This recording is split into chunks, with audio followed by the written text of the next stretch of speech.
Oh, welcome back. I thought I'd just give you another quick update. Um, I've done quite a bit since last time. I'll just run through what I've done and what I haven't done and what I'm going to do. Obviously, the front fenders, they're all done now. They're not actually on at the moment.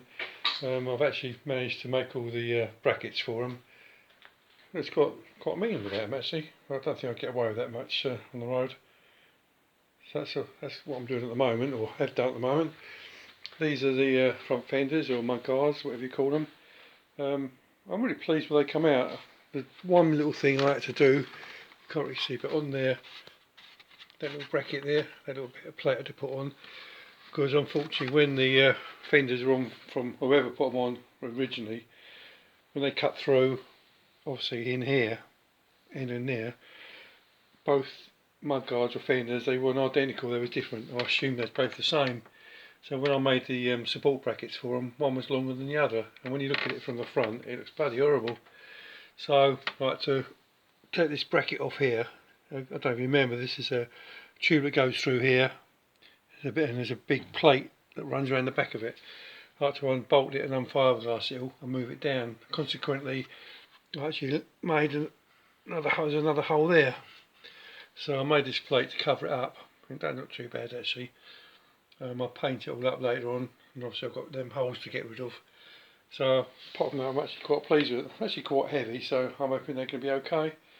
The red fiberglass on the fenders, on nose cone and these backs, I'm going to repaint them at some time.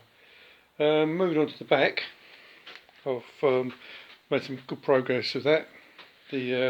All the timber's all cut now. I've made a nice little recess out there for the seat belts to run through, and obviously same the other side. The hinges I've got on there now, I had to space them out from here a little bit, and the holes on there actually worked out quite well, because as they lift up they actually miss this little box section there. It's a tight, but it does miss it. So they're all done now. The spacing, I've cut these, they look pretty good now. I'm just getting ready to cover it in this vinyl, which I've got sitting up here at the moment, this blacky stuff. The only downside to it, I bought it off Fleabay. Instead of it coming in a tube, they folded it up, and it's got loads of creases on it at the moment. So I've cut two pieces off for these M ones, and I'm going to have a go at covering them. God knows how they're going to come out like.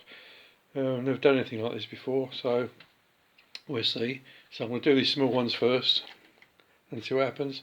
Also, I've cut this as well to actually fit. I cut it slightly oversized, and what I did on the side ones, I actually put a wood plane around there and finish it off, but I couldn't this time because these countersunk bolts stick out very slightly. So I got it as close as I could, and I did this for about 10 minutes, got some sandpaper on a block and finished it off. All the gaps are quite good, apart from this one is just a little bit bigger. By the time you get sort of double amount, there's black stuff on it, I think you won't see it so much. What else do I want to do? So that's pretty much the back. Obviously there's a tray that goes in there. I'm sure you've seen it before. The tray is sitting down there at the moment.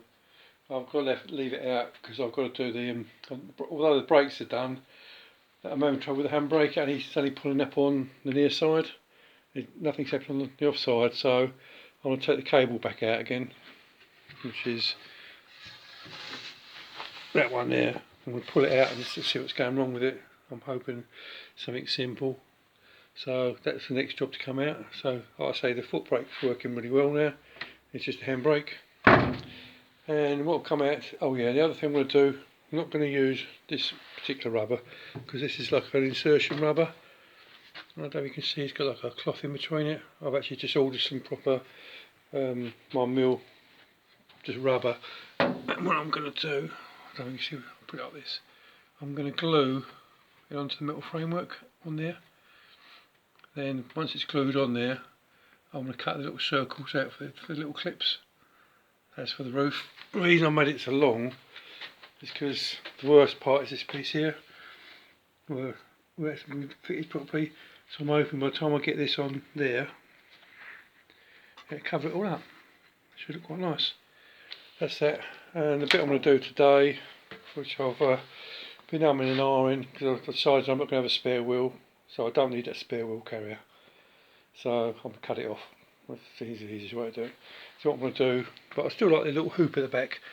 So the plan is, I'm going to cut it about here somewhere, take about that much out of it, and push it back in again. So consequently I'll have a nice little outrageous hoop at the back, which acts like a little bumper.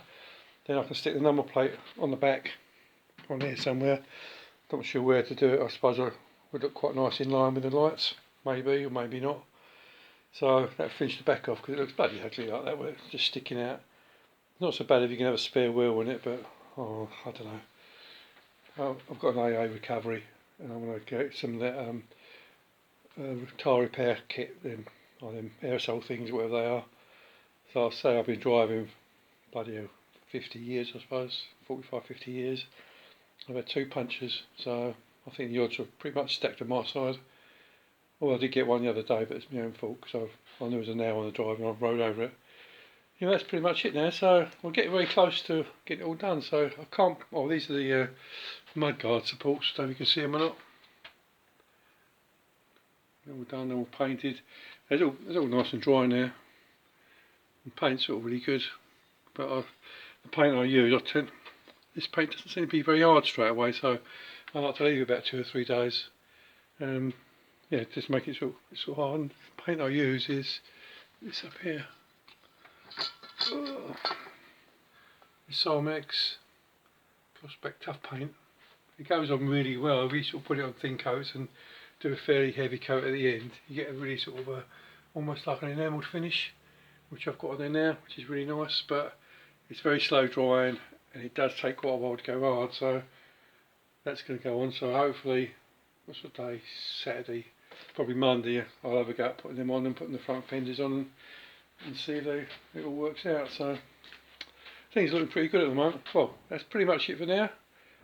Thanks for coming back, and I'll see you next time. Bye now.